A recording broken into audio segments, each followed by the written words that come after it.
போன episode climax காட்சி. கொற்ற மழையில காரு. காவேரி முகத்துல உறைந்து போன அதிர்ச்சி. தன் கண் முன்னாடி ரத்த வெள்ளத்துல கிடக்கிற தன் கணவரை பார்த்த அந்த நொடி அவளுக்கு உலகமே இருண்டு போயிடுச்சு. இந்த கதையில நம்ம தெரிஞ்சுக்க வேண்டியது, நம்ம வாழ்க்கையில எந்த வில்லனும் வெளியில இருந்து வர வேண்டிய தேவையில்லை. நமக்கு உயிருக்கு உயிரானவர்களே சில நேரங்கள்ல செய்யற அந்த விளையாட்டு கூட எப்படிப்பட்ட மரண பயத்தை கொடுக்கும் என்பதை உணர்த்தும் எபிசோடு தான் இது.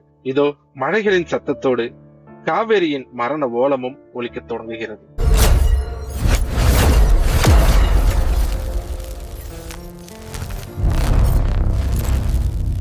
மழை வெளுத்து வாங்குது. கார் சீட்ல விஜய் ரத்த வெள்ளத்துல கிடக்குறான். காவேரிக்கு மூச்சே நின்னு போச்சு. அந்த ஒரு செகண்ட் உறைஞ்சு போனவ அடுத்த செகண்ட்ல பைத்தியம் பிடிச்ச மாதிரி கதறிக்கிட்டே ஓடி போய் காரோட கதவை திறந்து விஜய் அப்படியே கட்டி பிடிச்சுக்கிறான். விஜய், என்னாச்சு உங்களுக்கு? கண்ணை திறங்க விஜய்.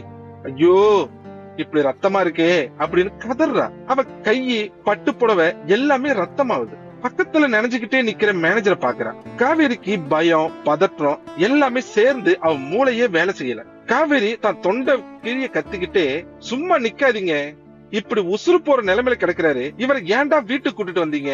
ஆஸ்பத்திரிக்கு கொண்டு போகாம இங்க எதுக்கு கூட்டிட்டு வந்தீங்க? கார் இருக்குல்ல, நேரா ஹாஸ்பிட்டல் போக வேண்டியதானே.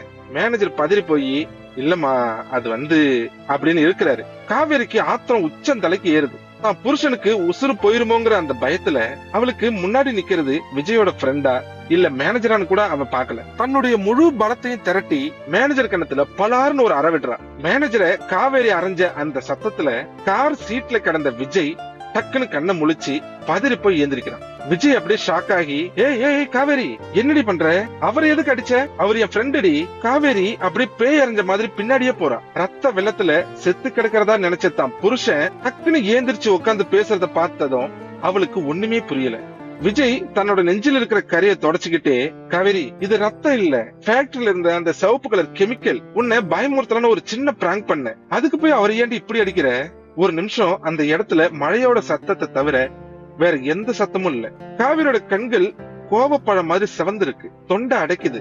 அவளுக்குள்ள இருந்த அந்த மரண பயம், மாங்கல்ய தவிப்பு எல்லாம் சுக்குநூறா உடைஞ்சி இப்ப ஒரு அசுரத்தனமான கோபமா மாறுது. அவ மூச்சு வாங்குற வேகம் விஜய்க்கு லேசா பயத்தை கொடுக்குது. காவேரி கோபத்துல விஜய் கண்ணத்துல ஓங்கி மறுபடி பலார்னு ஒரு அற வைக்கிறா. ஒரு இடி விழுந்தா எப்படி இருக்குமோ அப்படி ஒரு அறை விஜயோட கண்ணத்துல விழுது. அந்த அறையோட வேகத்துல விஜய் கார் சீட்ல அப்படியே சாஞ்சு கிடக்குறான். அவனுக்கு கண்ணை கட்டி காதெல்லாம் கொய்யின்னு சத்தம் கேக்குது. இது வெறும் கோபத்துல வந்த அறை இல்ல, தான் தாலிக்கு ஏதாவது ஆயிடுமோன்னு பயத்துல துடிச்ச ஒரு பொண்டாட்டியோட மொத்த வலியும் தவிப்பும் ஆத்திரமும் சேர்ந்து இறங்கின ஒரு அறை இது. காவேரி உடல் நடுங்க குரல் உடைஞ்சு கத்துறா.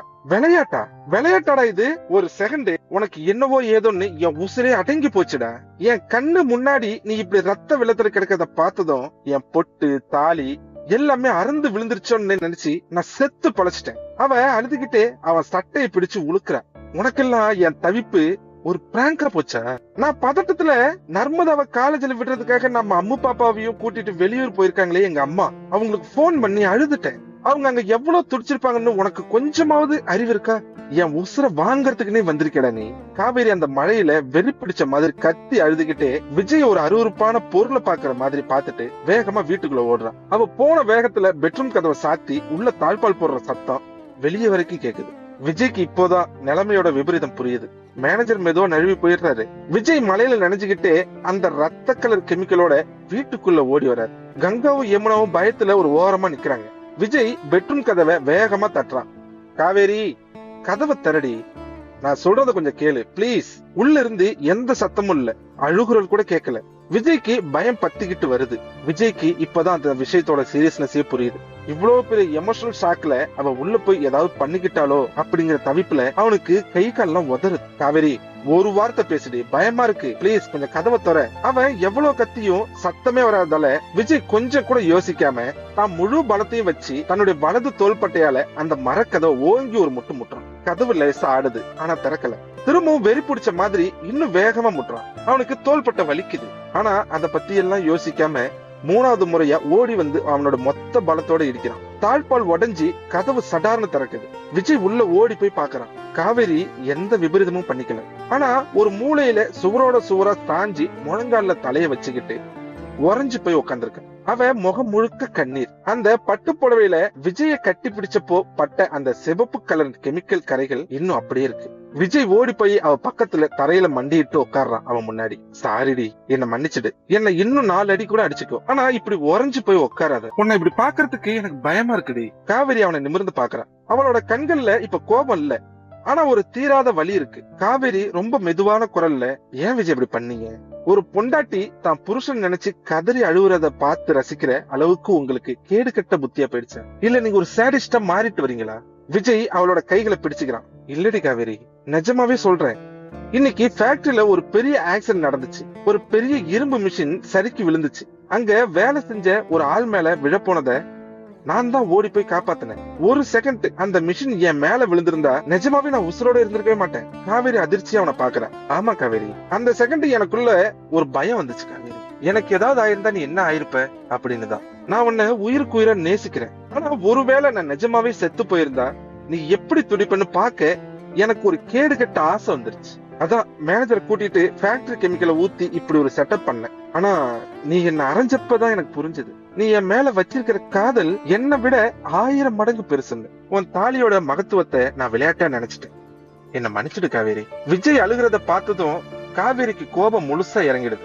அவ மனசுக்குள்ள இருந்த வலி எல்லாம் இப்போ காதலா மாறுது. அவ மெதுவா கையை நீட்டி விஜயோட தோள்பட்டையை தொட்டு பாக்குற. லூசு, பெரிய லூசுங்க நீங்க. என் அன்பை டெஸ்ட் பண்ணி பாக்க என் தாலி கயிறு கூடவா விளையாடுவீங்க? இனிமே என் உசுரோட இந்த மாதிரி விளையாடாதீங்க. உங்களை விட்டா எனக்கு யார் இருக்கா? காவேரி விஜய் நல்லா இறுக்கமா கட்டி பிடிச்சுக்கிறான். அந்த சிகப்பு நிற கெமிக்கலும் அவளோட கண்ணீரும் ஒன்றா கலக்குது. விஜய் அவளோட நெற்றியில மென்மையான ஒரு முத்தம் கொடுக்கறான். சத்தியமா இனிமே இந்த மாதிரி பண்ண மாட்டேன் காவேரி. ஆனா ஒண்ணு, நீ அரைஞ்ச அறை இருக்கே, என் வலதுக்காதே செவிப்பறையை கிழிச்சுக்கிட்டு வெளியே வந்துருச்சு.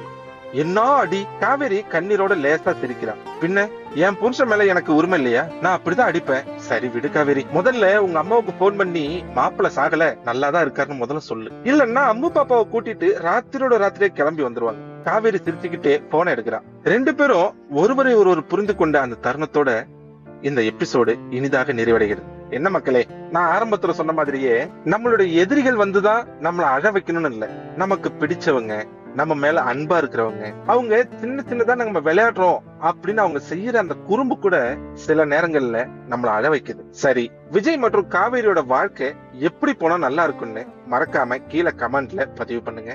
இனிமே இந்த கதையை என்னோட கதையா மட்டும் இல்லாம உங்களுடைய கதையாவும் மாத்தி நான் இதை கொண்டு போகணும்னு ஆசைப்படுறேன். நம்ம சேனலை சப்ஸ்கிரைப் பண்ணாம இருக்கீங்கன்னா மறக்காம சப்ஸ்கிரைப் பண்ணிடுங்க. இந்த வீடியோ உங்களுக்கு பிடிச்சிருந்தா உங்க ஃப்ரெண்ட்ஸ் அண்ட் ஃபேமிலிக்கு ஷேர் பண்ணுங்க.